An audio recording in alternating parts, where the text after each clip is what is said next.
اللہم صلی علی محمد وآل محمد وعجل فرجہم۔ بسم اللہ الرحمن الرحیم۔ 328 ہجری میں تالیف کردہ کتاب الکافی کے مقدمے کا ترجمہ آخری قسط پیش خدمت ہے۔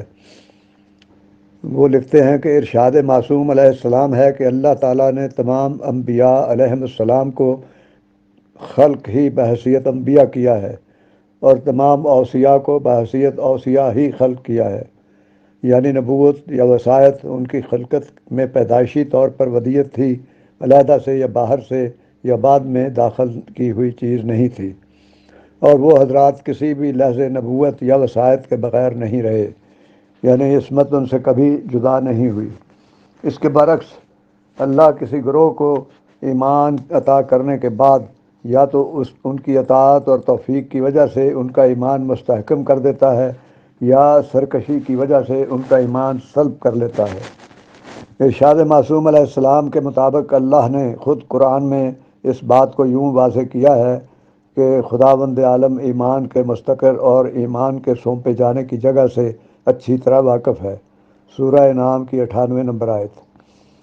پھر وہ سائل سے فرماتے ہیں، اے سائل، تو نے چند امور کا تذکرہ کیا ہے جس میں تو اشکال پاتا ہے، تو سن، یہ اس وجہ سے ہے کہ بسبب اختلاف روایات تو بعض اوقات حقیقت تک نہیں پہنچ پاتا۔ تجھے جاننا چاہیے کہ راویوں کے اختلافی بیانات کے بھی علل و اسباب ہیں۔ تیرا مسئلہ اس پریشانی کے عالم میں یہ ہے کہ اختلاف روایت کی صورت میں تجھے کس سے رجوع کرنا چاہیے۔ میں سمجھتا ہوں کہ تجھے فوراً ضرورت ایسی کتاب کی ہے جس میں دینی علوم کے تمام شعبوں کی تفصیل اور وضاحت کے ساتھ بیان کی گئی ہو، اور جو متلاشیان حق اور طالبان علم حقیقی کی تمام ضروریات پوری کرنے کے لیے کافی ہو۔ ہدایت کے طالب اس کتاب کی طرف رجوع کر سکیں جس میں ہر شخص کو علم دین اور اس پر عمل کرنے کے طریقہ میسر ہوں، اور جو محمد وآل محمد علیہ السلام کی احادیث صحیحہ کے مطابق جس میں ہمیشہ قائم رہنے والی سنت معصومین پر عمل اور مومن کی نجات کا ضامن ہو۔ اور اس کتاب میں قرآن و سنت برائے عمل بحیثیت مجموعی موجود ہوں۔ پس ایسی کتاب اگر تجھے اے سائل مہیا کر دی جائے تو اس سے نہ صرف تیری بلکہ طالبان رشد و ہدایت کی بھی رہنمائی ہوگی، تاکہ برادران ملت معصومین علیہم السلام کے احکام پر عمل پیرا ہو کر ان سے متمسک رہیں۔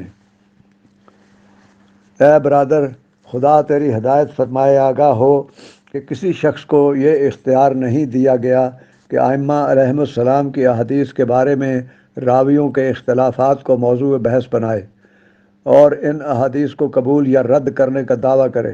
یاد رکھ کہ معصومین علیہم السلام نے صحیح حدیث کی پہچان کا خود یہ معیار بتایا ہے کہ حدیث کے متن کو قرآن کی کسوٹی پر پرکھو۔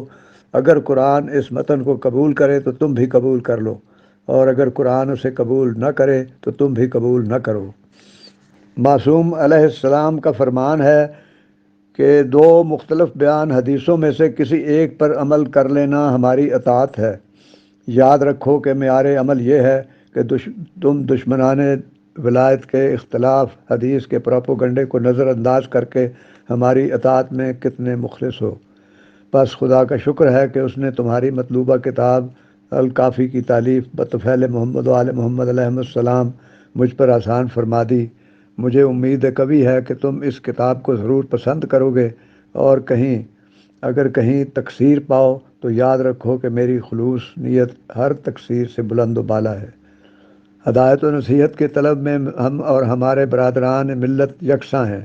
ہم خود ان کے ساتھ کتاب پر عمل پیرا ہوں گے۔ یہ کتاب الکافی ہمارے موجودہ زمانے یعنی غیبت صغریٰ میں اور اس کے بعد تا قیامت عمل علی الامر المعصوم ہونے کے لیے کافی ہے۔